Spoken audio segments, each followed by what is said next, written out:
wabarakatuh. Alhamdulillahirabbil alamin wa bihi nasta'in ala dunya waddin wassalatu wassalamu ala asyrafil anbiya'i wal mursalin wa ala alihi wa sahbihi ajma'in.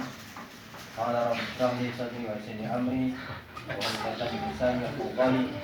Allahumma zidna ya rabbana fahman nabiyyin wa hifdzal mursalin ilhaman malaikatil muqarrabin ya Rasulullah sallallahu alaihi wasallam. Qala Allah ta'ala fil Qur'anil 'aziz. A'udzu billahi minasyaitonir rajim. Bismillahirrahmanirrahim. Walladzina jahadu fina lanahdiyannahum subulana wa innallaha lama'al muhsinin. Wa qala ta'ala wa man ahsana qawlan mimman da'a ila Allah wa 'amila shalihan wa qala innani minal muslimin. Sadaqallahul 'azim. Qala Nabi sallallahu alaihi wasallam, ad-dunya sijnul mu'min wa jannatul kafirin. Wa qala Nabi sallallahu alaihi wasallam, idza a'zamat ummati ad-dunya nuzi'at minha haibatul Islam. Wa idza tarakatil amra bil ma'ruf wan nahyi 'anil munkar hurimat barakatul wahd. Wa idza tasabat ummati saqatat min ainillah. Al-Qamaqal sallallahu alaihi wasallam. Pertama, sebelum kita mulakan muzakarah usaha atas wanita ini, saya ingatkanlah kalau boleh ibu-ibu atau bapa-bapa yang ada anak-anak, kita jaga anak-anak kita, terutama di bahagian tabir ni, supaya pembayan dapat bagi bayan yang sepatutnya lah. Takut kalau main kat tabir ni, takut tabirnya runtuh ni. Jadi kita minta jaga supaya kita dapat tawadhu lah. Sekiranya ada anak-anak yang menangis, anak-anak itu dibawa ke belakang, jangan di depan lah, takut mengganggu yang lain. Masya Allah. Mudah-mudahan Allah terima majlis perjumpaan kita pada hari ini. Pertama, kita rafakkan kesyukuran kita ke hadrat Allah Subhanahu wa taala dengan kasih sayang Allah. Allah kumpulkan kita dalam satu majlis yang begitu besar di sisi Allah Subhanahu wa taala. Walaupun asal kita nampak semua daripada Asia, pada Malaysia, Indonesia mungkin, Thailand ada. Thailand ada? Tak ada. Ada kot. Ataupun daripada negara-negara lain. Tapi Allah kumpulkan kita ni di rumah Ustaz Salihin atas maksud agama Allah Subhanahu wa taala. Dan pada ketika ini kita kena yakin pandangan Allah Subhanahu wa taala pada kita semua telah pun berubah. Kalaulah sebelum ini pandangan Allah pada kita sebagai seorang yang belajar agama ataupun orang yang sibuk dengan amal agama, tetapi pandangan Allah ketika ini pada kita adalah pandangan bagaimana nak bawa agama ke seluruh alam. Bila kita ada fikir yang macam ni, ibu-ibu, bapa-bapa yang dirahmati oleh Allah Subhanahu wa taala, maka pandangan Allah, nusrah ghaib Allah Subhanahu wa taala akan berubah. Nizam ghaib Allah Subhanahu wa taala akan berubah. Bila dalam doa kita sebelum subuh tadi, saya yakin ibu-ibu semua bangun tahajud, bapak-bapak pun bangun tahajud. Apa kita doa? Kita boleh ukur bagaimana fikir kita, fikir Anbiya alaihi salatu wassalam yang adakah dalam diri kita. Kalau doa dalam solat tahajud kita doa hanya untuk keluarga kita, maknanya kita ni belum ada fikir umat.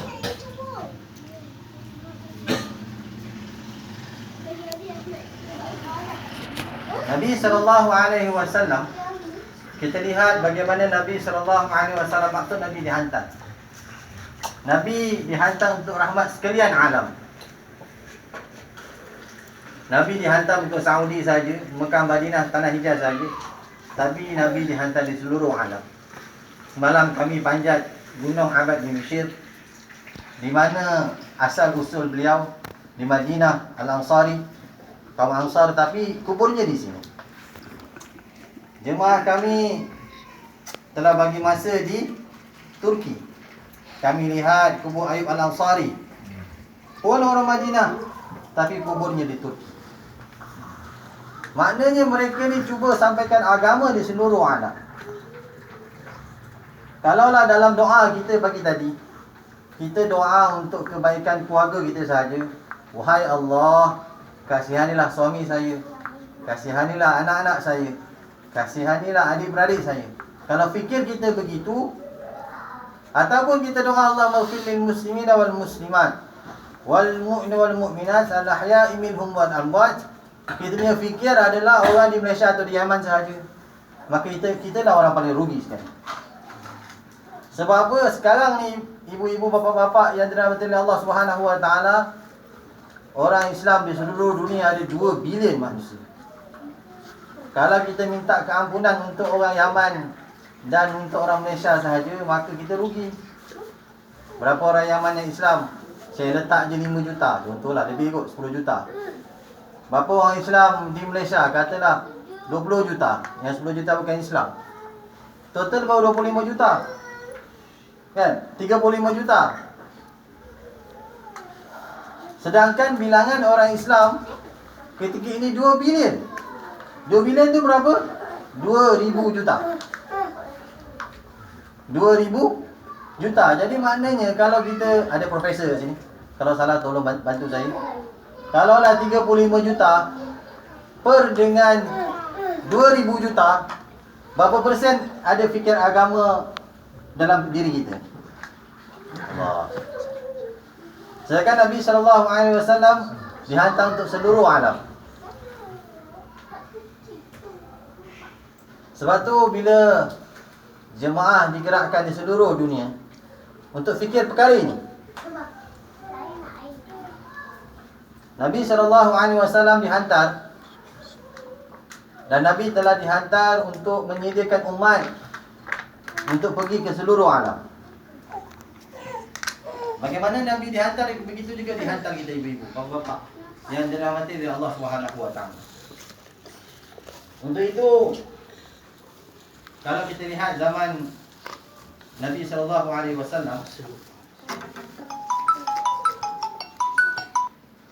tak ada pun universiti Islam. Tak ada satu universiti Islam pada zaman Nabi SAW. Tapi lahirnya orang yang macam Abu Bakar radhiyallahu an, Umar radhiyallahu an, Uthman radhiyallahu an, Ali radhiyallahu an, asyara mubasyarah. Orang yang wajib syurga bagi mereka. Daripada mana mereka lahir? Allah. Asalnya 2 tempat je ibu bapa-bapa. Satu masjid, yang kedua rumah. Masjid dan rumah. Jadi hari ni macam mana kita nak hidupkan masjid kita dan rumah kita dengan 4 amal Masjid Nabawi zaman Nabi SAW. Yang pertama, dakwah. Masya Allah, kami gembira dengar di Darul Mustafa di sini ditertibkan dakwah, kan? Masya Allah. Tapi macam mana kita nak fikir, bukan sahaja di sini di Yaman dapat dihidupkan rumah-rumah, dihidupkan masjid-masjid dengan amal dakwah. Kita kena fikir setiap rumah orang Islam ada amal dakwah. Setiap rumah orang Islam, kita bertanggungjawab pada seluruh alam.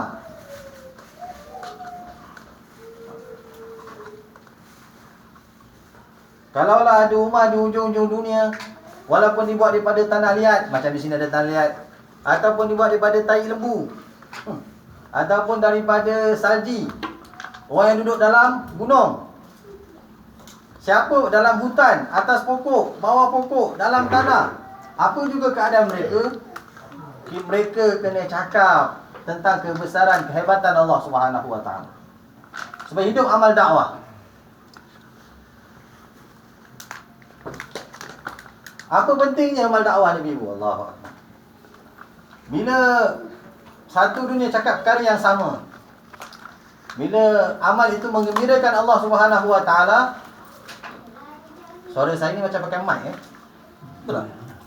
Kalau tahu lagi tadi aku dah bayar.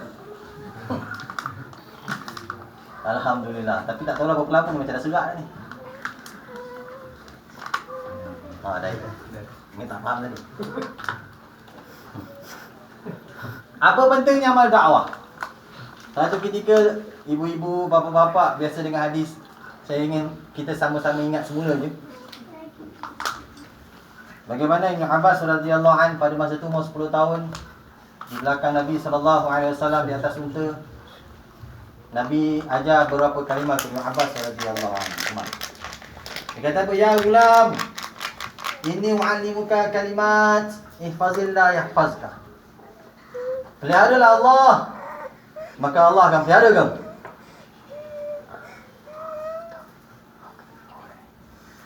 Tuan-tuan, Nabi SAW, apa keadaan iman dia? Allahu Akbar. Satu tahap iman yang mana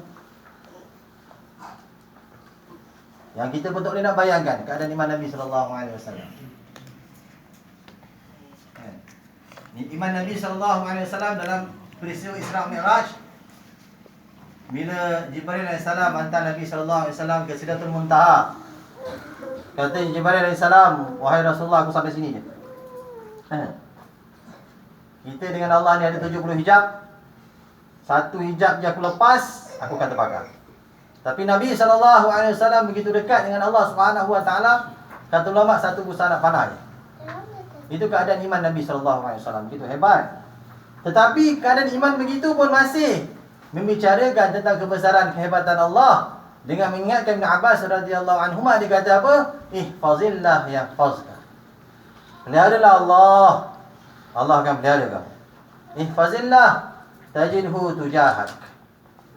Idza sa'alta fas'alillah wa idza ista'anta fas'al billah.